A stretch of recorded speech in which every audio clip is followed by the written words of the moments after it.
Hello everyone, welcome back to Vidland study zone. बिना time pass किए एकदम topic पे आते हैं। आज का टॉपिक है कोशिका। कोशिका मतलब सेल के बारे में आज लोग कोशिका सेल के बारे में हम लोग आजकल डिस्कस करेंगे।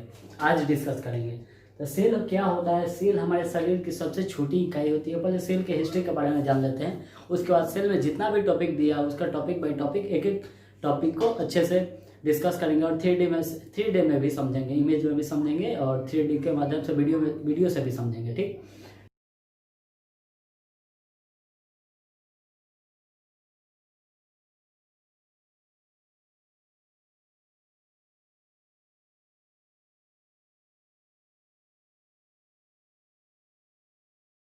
तो हम लोग कोशिका इंग्लिश में सेल कहते हैं। ये एक सबसे छोटी इकाई होती है। क्या होती है? सबसे छोटी इकाई होती है। यही सबसे छोटी इकाई बनकर हमारे इतना बड़ा बॉडी बना है, इतना बड़ा शरीर बना है। छोटी छोटी इकाई, छोटी छोटी कोशिकाएं मिलके हमारा शरीर बना हुआ है। ठीक, तो कोशिका जो होती है, कोशिका का बायोलॉजिकल नाम, ओरिजिनल नाम ये सेल है। सेल ये ओरिजिनल नाम नहीं होता है। ऐसे लॉजिकल सभी लोग इंग्लिश में सेल बोलते हैं, तो हम भी यहाँ पे सेल बोल रहे हैं, लेकिन इसका बायोलॉजिकल नेम क्या होता है? साइटो।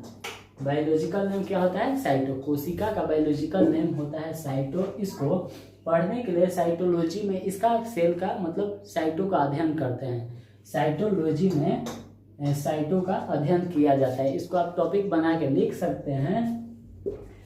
में साइटोलॉजी का बायोलॉजिकल नेम साइटो होता है।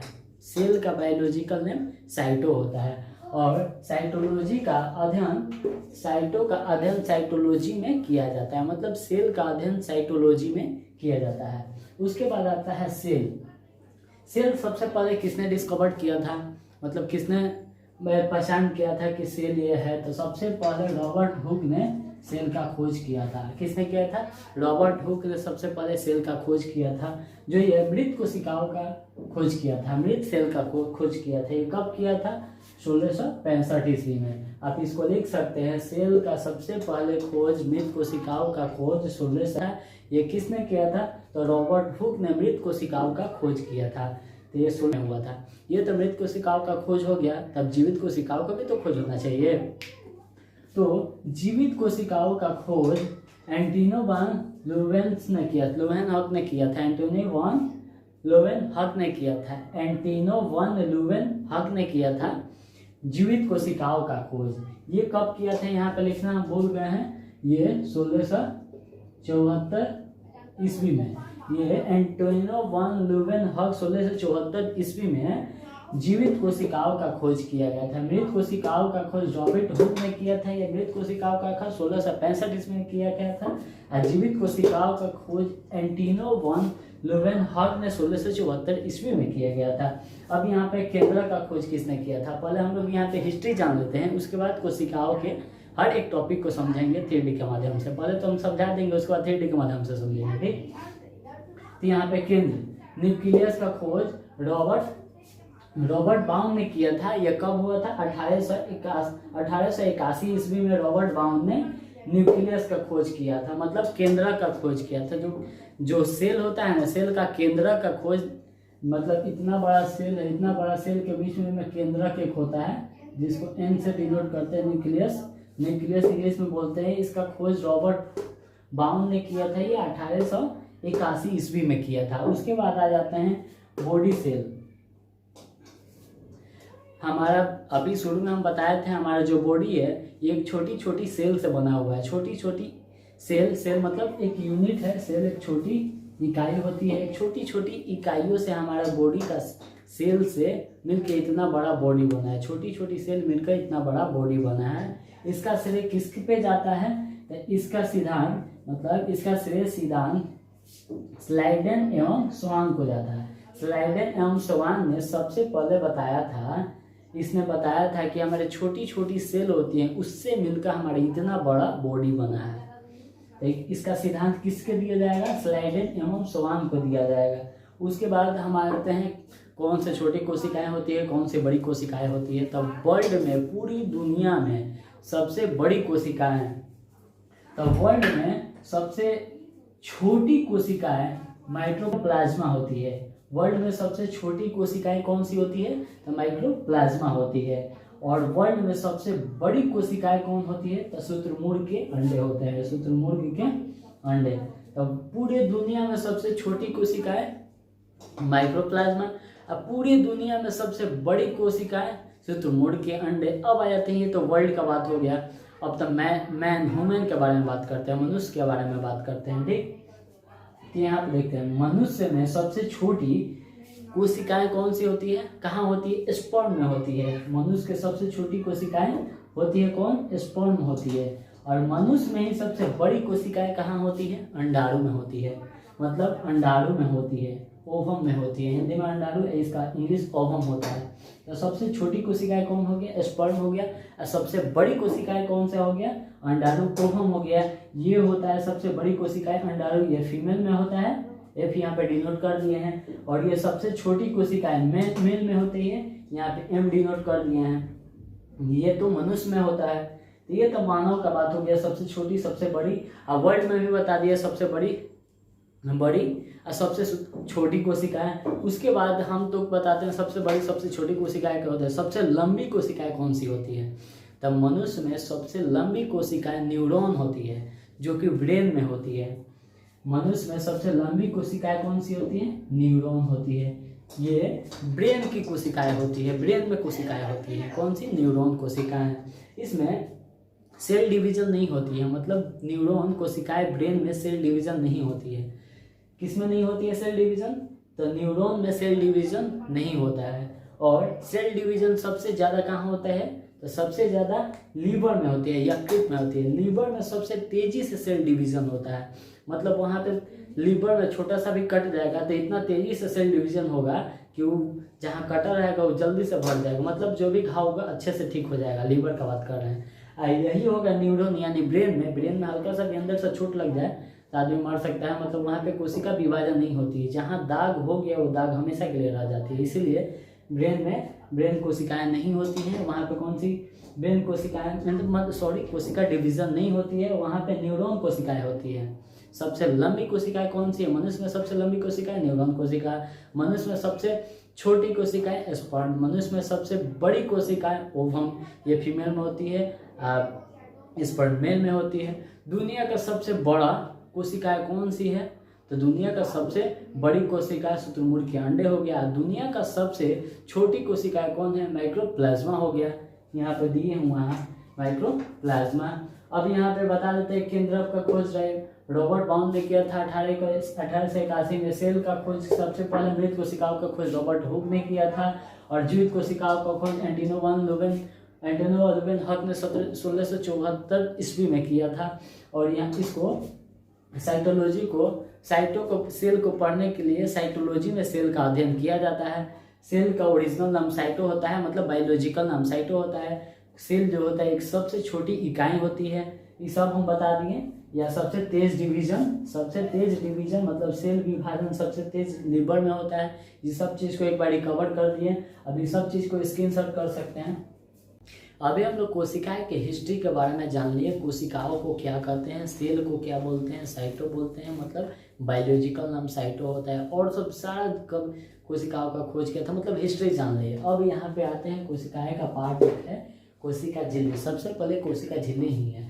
तो कोशिका झिल्ली का एक और नाम होता है सेल मेम्ब्रेन। और सेल मेम्ब्रेन इंग्लिश में होता है। कोशिका झिल्ली को हम प्लाज्मा झिल्ली भी बोलते हैं या फिर प्लाज्मा मेम्ब्रेन भी बोला जाता है।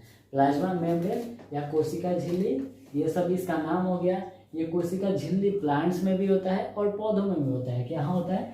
प्लांट्स में होता है और जंतु में भी होता है। प्लांट्स और पौधा प्लांट्स में भी होता है और जंतु में, दोनों में होता है। और ये किसका बना होता है? ये जो प्लाज्मा झिल्ली होती है, सेल मेम्ब्रेन होता है, ये प्रोटीन का बना हुआ है। किसका बना हुआ है? तो प्रोटीन का बना हुआ है। इसी झिल्ली के अंदर कोशिका के जितने सारे कोशिकाएं हैं इसी झिल्ली के अंदर होते हैं। तो कोशिका झिल्ली एक झिल्ली हो गया, मतलब सेल मेम्ब्रेन। अब इसी के अंदर सारी कोशिकाएं जो भी होती हैं, सारी कोशिकाएं इसी के न्यूरॉन जितने भी कोशिकाएं हैं इसी झिल्ली के अंदर होती हैं। मतलब सेल मेम्ब्रेन समझ में आ गया क्या होता है? ये पादप में भी होता है और जंतु में भी, दोनों में होता है। प्लांट्स में भी होता है और ह्यूमन में भी होता है। ये एक झिल्ली होता है, ये प्रोटीन का बना हुआ रहता है। इसी के झिल्ली के अंदर सारी कोशिकाएं होती हैं। ये हमारे का सेल मेम्ब्रेन, इसी सेल मेम्ब्रेन के अंदर हमारे सेल के जितने भी पार्ट, छोटी छोटी पार्ट दिखाई दे रहा है ना, सब इसी के अंदर होती है। ठीक, अब आते हैं यहाँ पे कोशिका भित्ति। कोशिका भित्ति, तो सेल वाल, सेल वाल किसे कहते हैं? तो सेल वाल यह सेलुलोज का बना हुआ आता है। सेल वाल किसका बना हुआ है? सेलुलोज का बना होता है। यह केवल पेड़ पौधों में होता है, ये केवल पेड़ पौधों में होता है, केवल ये प्लांट्स में होता है। इसका क्या काम रहता है? मान लीजिए सेल, ये हो गया सेल मेम्ब्रेन हो गया, सेल मेम्ब्रेन के ऊपर ये इस तरह से इसका हो गया, ये सेल वाल हो गया। मतलब ये सेल मेम्ब्रेन है, इसके अंदर सेल वाल एक और परत बनाता है। ये सिर्फ प्लांट्स में होता है, पौधे पेड़ पौधों में होता है, ये सिर्फ पेड़ पौधों में होता है। और इसका काम, ये सेल मेम्ब्रेन, सेल वाल का काम क्या रहता है कि सेल वाल का काम यही होता है कि पेड़ पौधों को सुरक्षा करना। सेल वाल का यही काम होता है, सिर्फ उसे सुरक्षा करना। जैसे एक सेल हो गया, सेल मेम्ब्रेन हो गया, उसके अंदर एक और परत बना दी है, उसी को सेल वाल कहते हैं। ये सिर्फ पौधा में, प्लांट्स में ही होता है, मनुष्य में नहीं होता है। हम लोग अपने मनुष्य का जो सेल वाल जैसे पेड़ पौधा का सुरक्षा करता है, जैसे छाला हो जाता है, पेड़ पौधा के ऊपर छाला रहता है ना, उसी को सेल वाल बोलते हैं। हम लोग जैसे जानवर होता है अपने बालों से सुरक्षा करता है, उसका बाल हो जाता है, सेल वाल हो जाता है। मनुष्य जो कपड़ा पहनते हैं, इससे हम लोग सुरक्षा करते हैं अपने शरीर, अपनी कोशिकाओं को। वैसे ही पेड़ पौधा भी सेल वाल से अपना सुरक्षा करता है। तो यहाँ पे सेल मेम्ब्रेन समझ में आ गया और सेल वाल भी आप लोग को समझ में आ गया, मानी कोशिका झिल्ली और कोशिका भित्ति दोनों समझ में आ गया। अब अगले पॉइंट पे आते हैं, तो आप लोग इसका स्क्रीनशॉट ले लीजिए। ठीक, अभी सेल मेम्ब्रेन का बारे में पढ़ लिए, सेल वाल के बारे में पढ़ लिए। अब यहाँ पे आते हैं माइटोकॉन्ड्रिया। माइटोकॉन्ड्रिया क्या होता है? माइटोकॉन्ड्रिया को हिंदी में हम सूत्रकर्णिका बोलते हैं। माइटोकॉन्ड्रिया का सूत्रकर्णिका का खोज अल्टमैन ने किया था। ये किसने किया था? अल्टमैन ने सूत्रकर्णिका का खोज किया था। इसका क्या होता है? ऑक्सीजन जो है हीमोग्लोबिन को लेके माइटोकॉन्ड्रिया के पास जाता है, ये साइकिलिंग चलते रहता है। ऑक्सीजन जो है हीमोग्लोबिन को लेके माइटोकॉन्ड्रिया के पास जाता है, ये साइकिलिंग चल जाता है, ये साइकिलिंग चलता है जिसको हम बोलते हैं क्रेवस चक्र। तो क्रेवस चक्र किसे कहते हैं? ऑक्सीजन जो है हीमोग्लोबिन को लोग माइटोकॉन्ड्रिया में ले जाके दे देता है, यही चक्र साइकिलिंग चलते रहता है, इसी को हम क्रेवस चक्र बोलते हैं। ये किसमें होता है? माइटोकॉन्ड्रिया में होता है। इसी के चलते एटीपी का निर्माण होता है। ये क्रेवस चक्र चलता है, ये साइकिलिंग चलते रहता है, इसी के कारण एटीपी का निर्माण होता है और एटीपी का निर्माण होता है। और 38 एटीपी मिलकर एक ग्लूकोज बनता है। क्या होता है? 38 एटीपी मिलकर, लाइट जलाओ, एक ग्लूकोज बनते हैं। क्या? 38 एटीपी मिलकर एक ग्लूकोज बनते हैं, जिससे हमें ऊर्जा प्रदान होता है। एक ग्लूकोज बनते हैं जिससे हमें ऊर्जा प्रदान होता है, हमारे बॉडी में ऊर्जा मिलता है। इसी के कारण, माइटोकॉन्ड्रिया के कारण इसको हमें पावर हाउस भी बोलते हैं, ऊर्जा ग्रह भी कहते हैं। इसको पावर हाउस और ऊर्जा ग्रह भी कहा जाता है। इंग्लिश में पावर हाउस और हिंदी में ऊर्जा ग्रह कहते हैं। और इसी के आंतरिक जो दीवार होती है ना, जो भी दीवार होती है, उसके अंदर की दीवार जो होती है, बाहर से जो भी दीवार है, घर का कोई भी बाहर से पेंट होता है, अंदर का पेंट अलग होता है। अंदर के दीवार को हम कहते हैं, इस माइटोकॉन्ड्रिया के सूत्रकर्णिकाएं के अंदर के दीवार को हम कहते हैं क्रिस्टी। क्या कहते हैं? क्रिस्टी कहते हैं। ये तो माइटोकॉन्ड्रिया समझ में आएगा, क्रिस्टी कहते हैं। और इसका खोज किसने किया था? अल्टमैन ने किया था। ये क्या करता है? ऑक्सीजन के थ्रू है, ऑक्सीजन जो है हीमोग्लोबिन को लेकर माइटोकॉन्ड्रिया को ले जाकर दे देता है, यही साइकिलिंग चलते रहता है, जिसको साइकिलिंग को क्रेवस चक्र बोलते हैं। एक जिससे के कारण एटीपी बनते हैं, 38 एटीपी मिलकर एक ग्लूकोज बनते हैं, जिसका हमें ऊर्जा प्रदान होता है। इसको पावर हाउस भी कहते हैं और ऊर्जा ग्रह भी करते हैं। चलो अच्छे से समझ में आ गया, अच्छे से समझ में आ गया। उसके बाद आते हैं Golgi body. Golgi body Hindi भी नाम है और इंग्लिश नाम, दोनों नाम गोल्जी बॉडी ही है। इसका काम क्या होता है? गोल्जी बॉडी का काम क्या रहता है? ऊर्जा को मेंटेन रखना, ऊर्जा को मेंटेन रहता है। गोल्जी, मान लो कि हम लोग का ऊर्जा को मेंटेन कैसे रखेगा। मान लीजिए हम कोई भी काम कर रहे हैं, अगर थक जाते हैं तो जहाँ पे ऊर्जा ज़्यादा है उधर का ऊर्जा एक साइड में आके एक बैलेंस हो जाता है। गोल्जी बॉडी का काम होता है। मान लीजिए हाथ से हम यहाँ से उसी टाइम से लिख रहे हैं, उसी टाइम से इधर लिख रहे हैं, तो इस हाथ से तो नहीं लिख रहे हैं, इस बॉडी से या लेग से तो लिख नहीं रहे, यहीं के यहीं है। यहाँ से लिखते लिखते यहाँ है तो ये थक जाता है, मतलब यहाँ के ऊर्जा खत्म हो जाती है। तो गोल्जी बॉडी का काम क्या होता है, इसी ऊर्जा को इधर से उठा के इधर डाल देना है। और ये नहीं कि अपने तरफ से पूरा उठा के इधर डाल दे, पूरा उठा के डाल देगा तो इधर का थक जाएगा। ये क्या करता है, इधर से इधर ऊर्जा लाता है और बॉडी को मेंटेन करके रखता है, ऊर्जा को बराबर रखता है कि इतना तुम भी रखो, इतना हम लोग इक्वल रहेंगे। अगर पूरा बॉडी का एनर्जी खत्म हो जाता है तब ये शरीर थकता है। बैडमिंटन मान लो खेल रहे हैं, ऐसे ऐसे बैडमिंटन खेल रहे हैं तो हाथ थक जाता है, तो इधर का ऊर्जा सब निकाल के यहाँ पे बैलेंस कर देता है चारों तरफ से। इसी को हम कहते हैं गोल्जी बॉडी। इसको अपने लैंग्वेज में समझ में आ गया तो आप लिख सकते हो गोल्जी बॉडी किसे कहते हैं। इसको हम कहते हैं गोल्जी बॉडी। गोल्जी बॉडी का काम रहता है ऊर्जा को बैलेंस करके रखना। अब यहाँ अगला पॉइंट आ जाता है व्हीकल्स, मतलब रसधानी। व्हीकल्स मतलब रसधानी। रसधानी ये हिंदी इंग्लिश दोनों हम नाम लिखे हैं, हर जगह लिखे हैं। रसधानी का काम क्या रहता है, ये वाटर को अपने अंदर स्टोर करके रखता है। मतलब बॉडी में रसधानी का काम होता है कि वाटर को अपने अंदर स्टोर करके रखना, जमा करके रखना।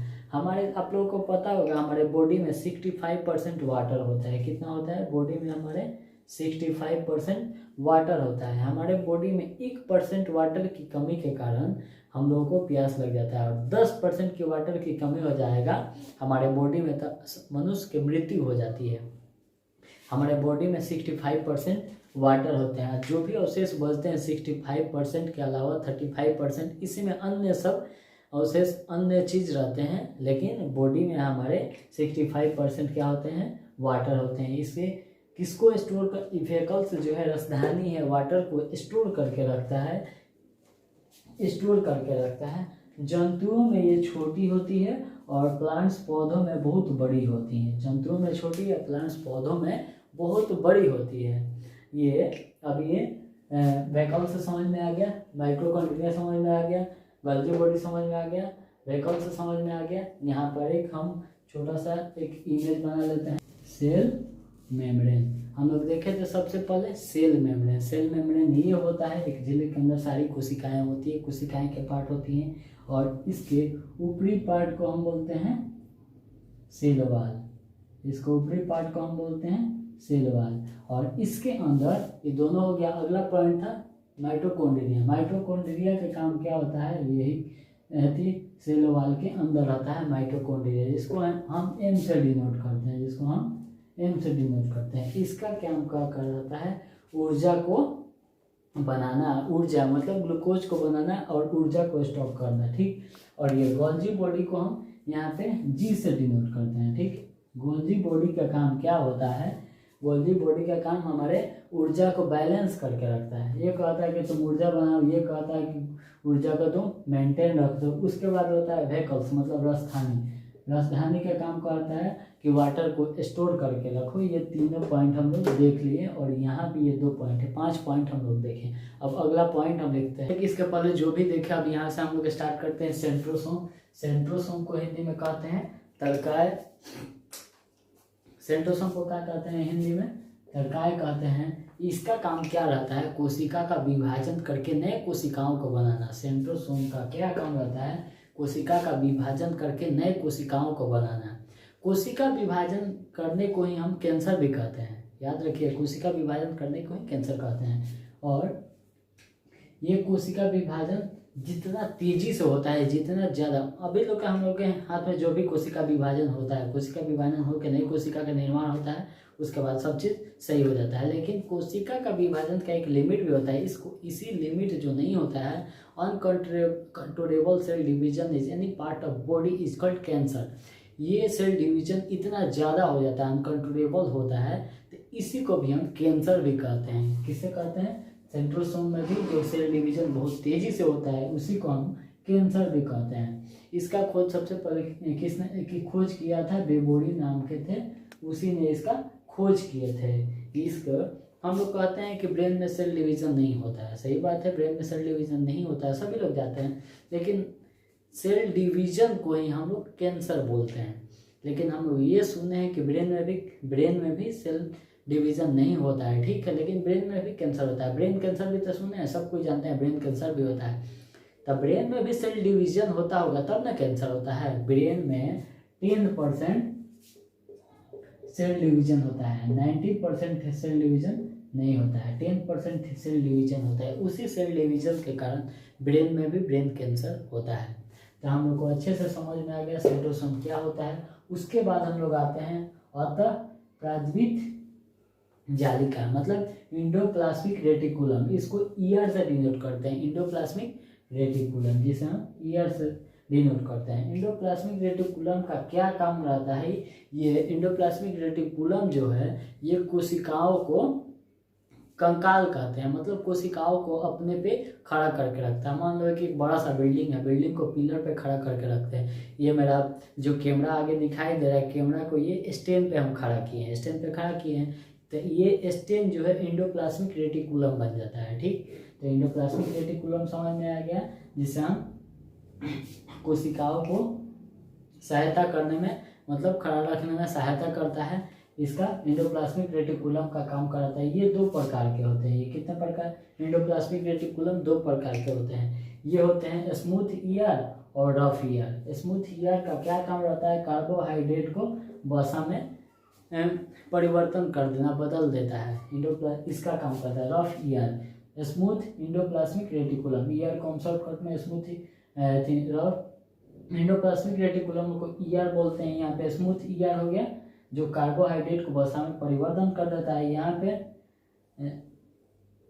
रफ ईयर, तो रफ ईयर क्या होता है? रफ ईयर क्या करता है? प्रोटीन का निर्माण करता है। रफ ईयर से हमारे बॉडी में प्रोटीन का निर्माण होता है। मान लीजिए यहाँ पे हम बना दिए सेल डिवीजन, यहाँ पे आधा दे दिए, यहाँ पे